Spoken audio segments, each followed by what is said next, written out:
becomes viable. Even though, again, I think Prof may agree with me that historically very few public railway systems have actually made money.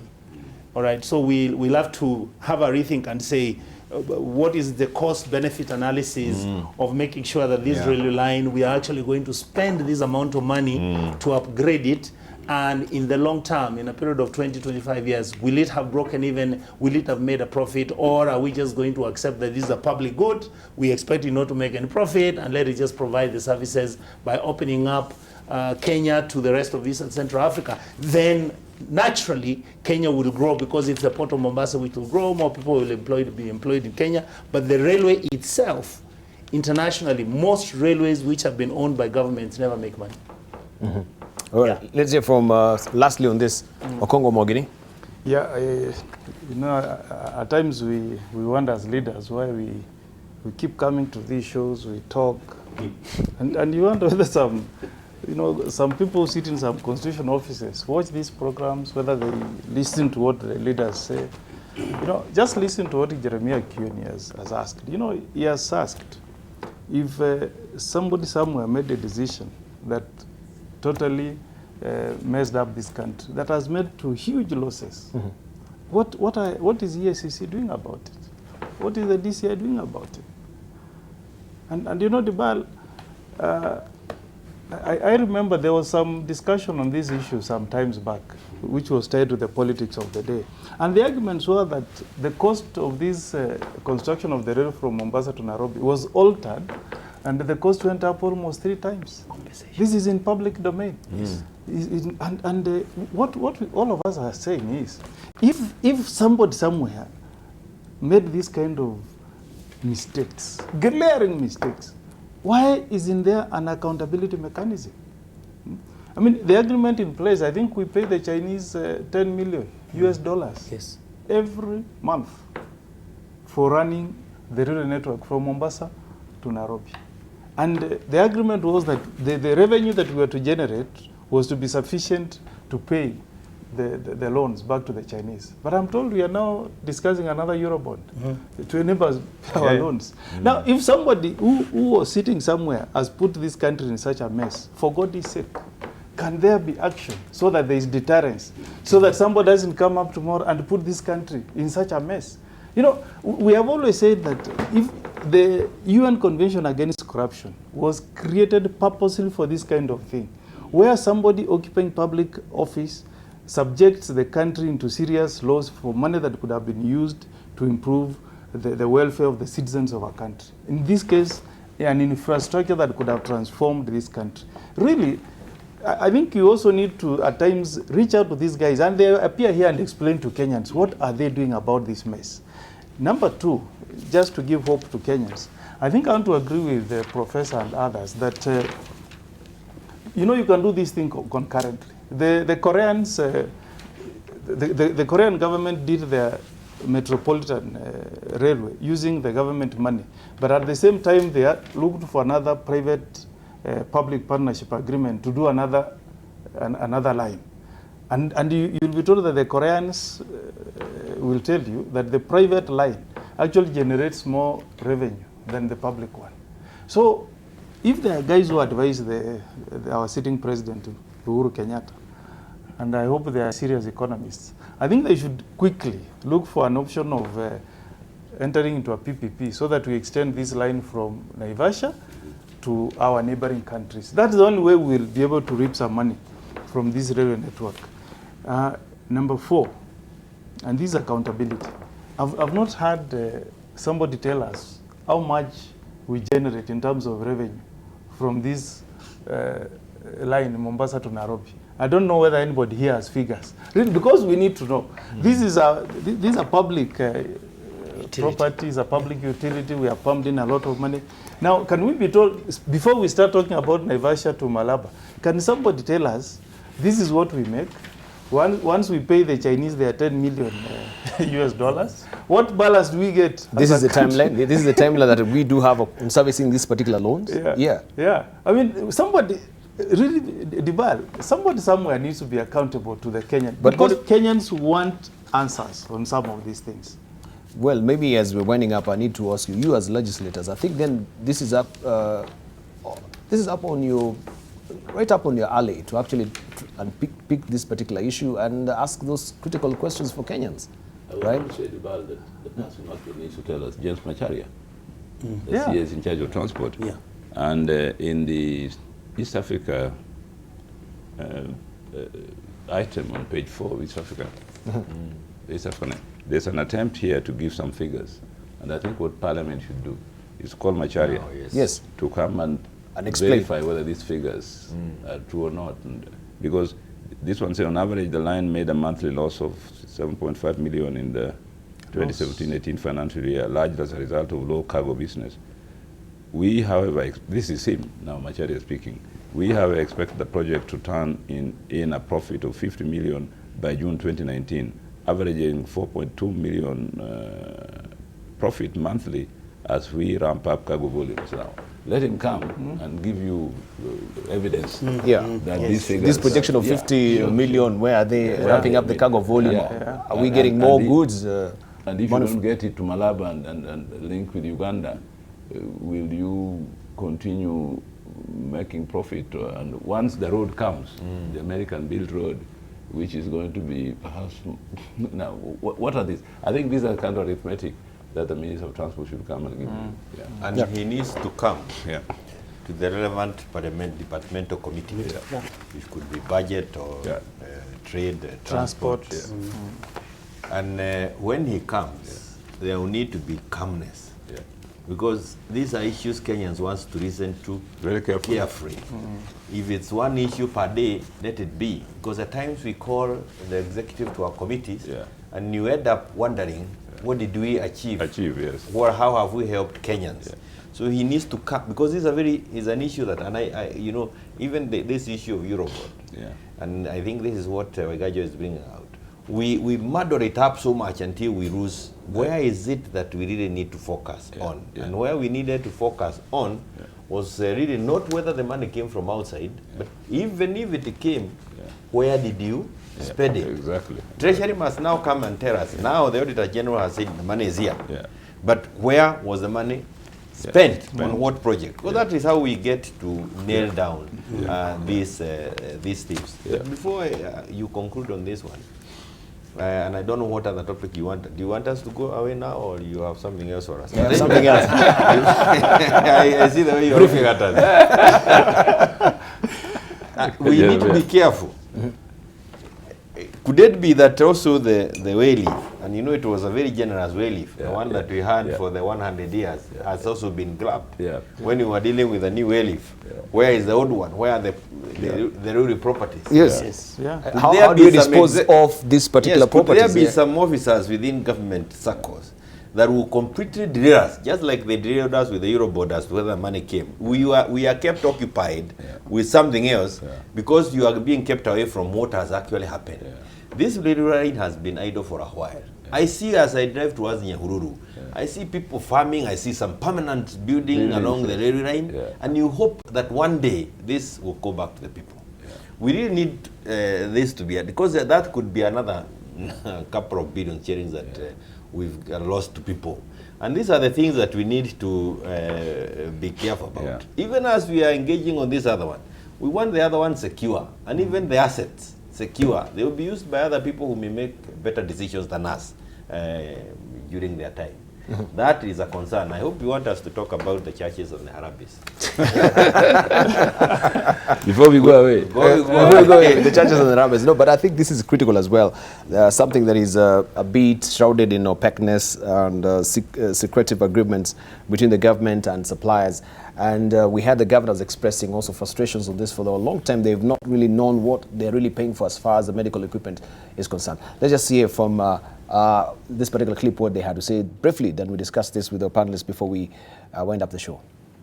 How come that it is said that national government is deducting at source this money for medical equipment against the act? Individual governors signed a contract to accept the machines. So that's why... Is this the memorandum you're talking about, or a different contract? The memorandum. because if my memory serves me right, the memorandum did not have anywhere that said you can deduct money at source, but you can provide us if you have it. All right. We don't know who the suppliers are. We have not looked at their agreement between themselves, suppliers, and the Ministry of Health. We have never. We were invited to come and witness the signing of a contract, which we are not aware of the advertisements as to when it was done, how was it done, how did you identify, who did the pre-qualification. Well, just as standard gauge railway, that is also, shrouded in so much mystery as well. This also is a big question that is hanging over the governors as well. You don't know where you're actually putting away or stashing away your billions. How many billions are we paying per month for this medical equipment, Governor? Let's just begin with you briefly. We'll just highlight on this. You're beginning at the center, that's okay. Beginning at the center. Because now this is the governor's remit. Yes. Well, when it was started, the counties were paying 90 million shillings, is it or dollars? Shillings. A year. Then I think last year, or 2017, it was hiked to 200 million per year, and no explanation was given at all. No explanation at all? No explanation was given. Secondly, the argument that the county government signed agreements is terribly false, because the county government presented a fait accompli.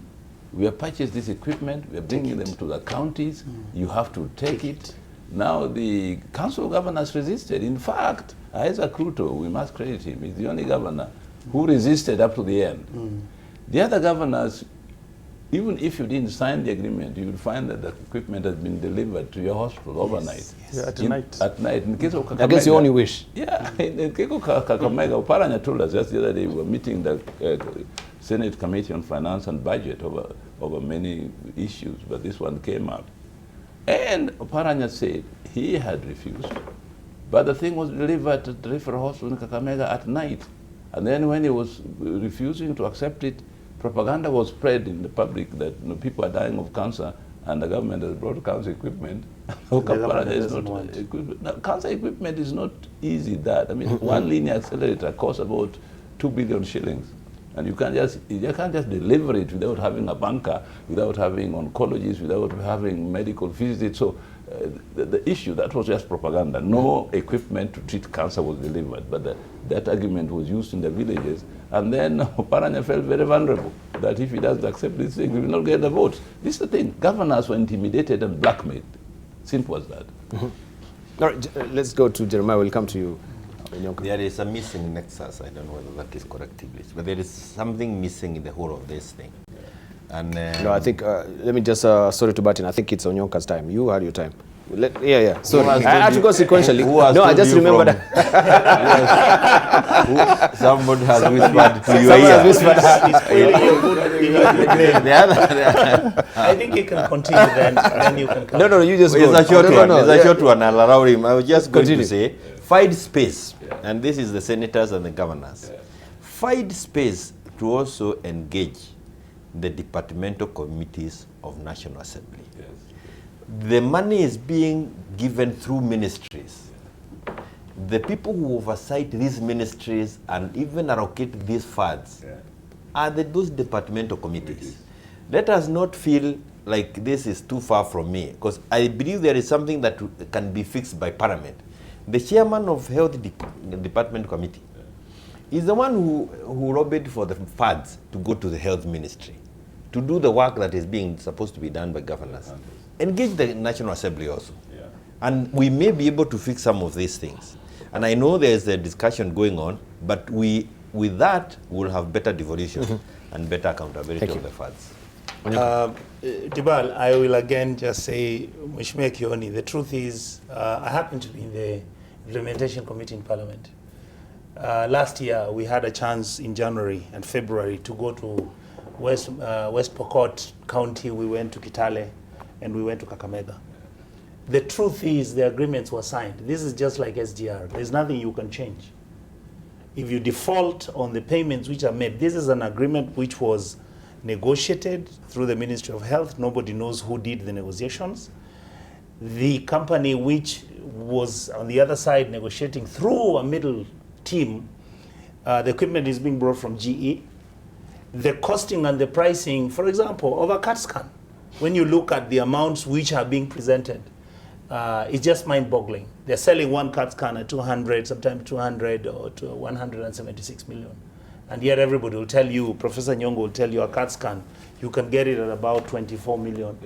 And it serves you. This whole exercise of this money, which through the Ministry of Health, county governments were forced to accept certain equipment. There were no, and the professor has mentioned it, there were no people trained to run those machines, all right? In fact, now is when maybe you are training some of your people.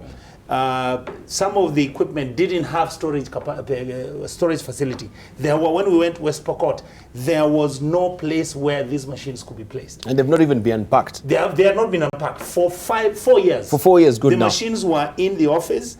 Professor Lunyagapuo told us, he said, gentlemen, please don't get upset with me. I came in after the former governor who I took over from. I found the house had been built halfway done.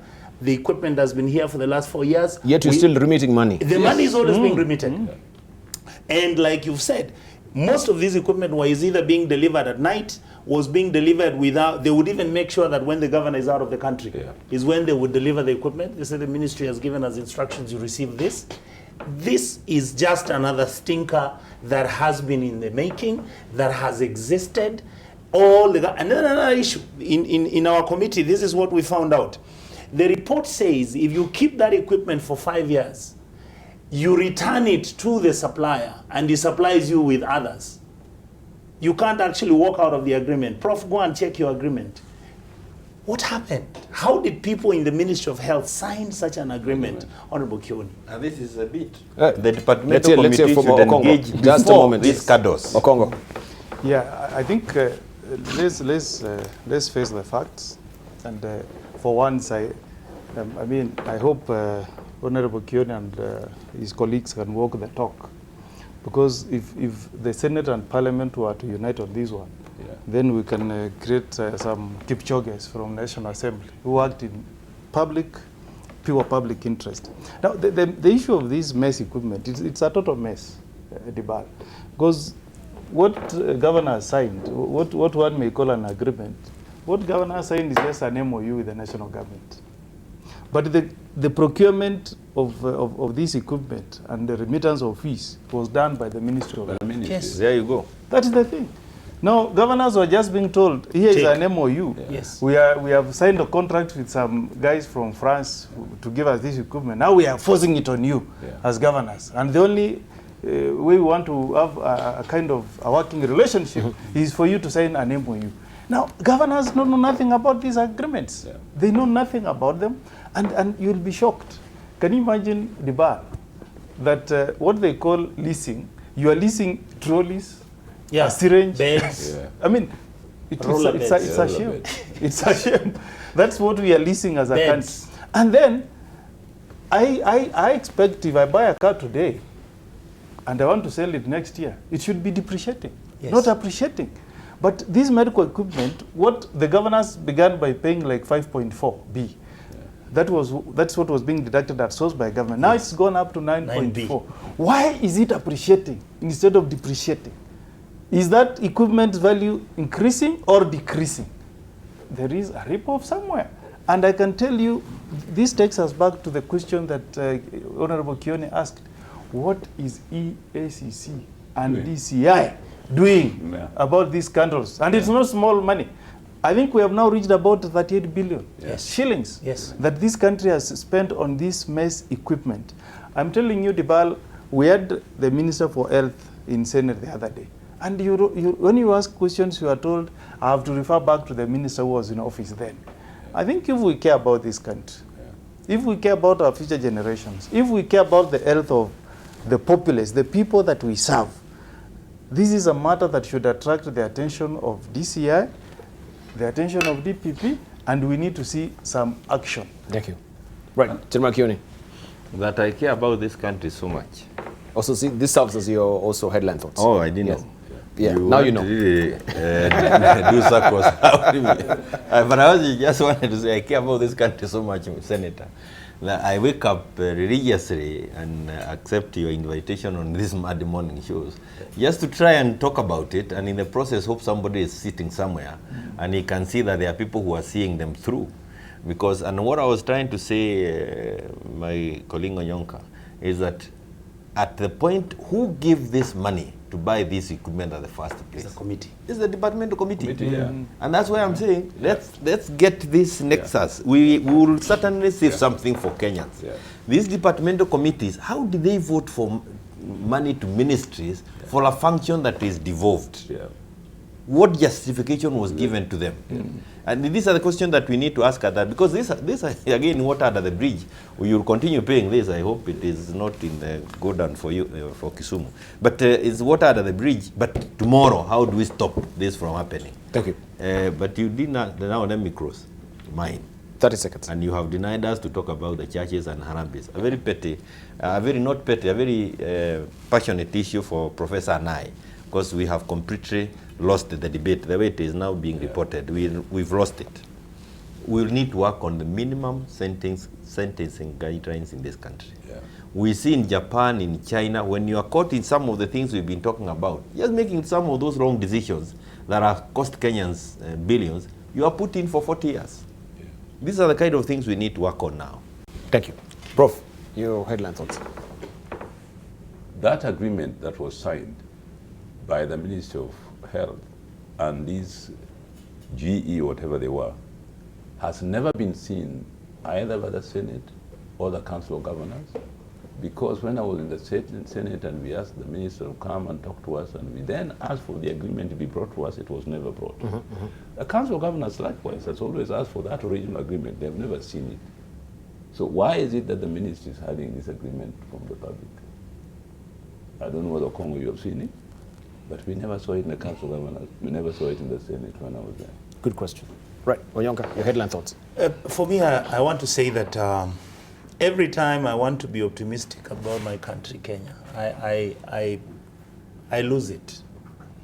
You wake up every day, you see how in this country we are not protecting the vulnerable. We are not managing our resources well. Whether it's the health sector, whether it's agriculture. If you look in the paper today, the issues about how fertilizer is now reaching 3,900 shillings a bag. We are talking about food security. How do you achieve that? You look at SGR, all these things. Maybe I think we need to have these anti-corruption conferences every 3 weeks, so that people can begin to see that we are actually in a crisis, that our country is slowly grinding to a halt. And if we are not careful, and indeed, just like my colleagues have said, and Honorable Kioni has brought it out very well, the parliamentary committees, I think we now need to wake up.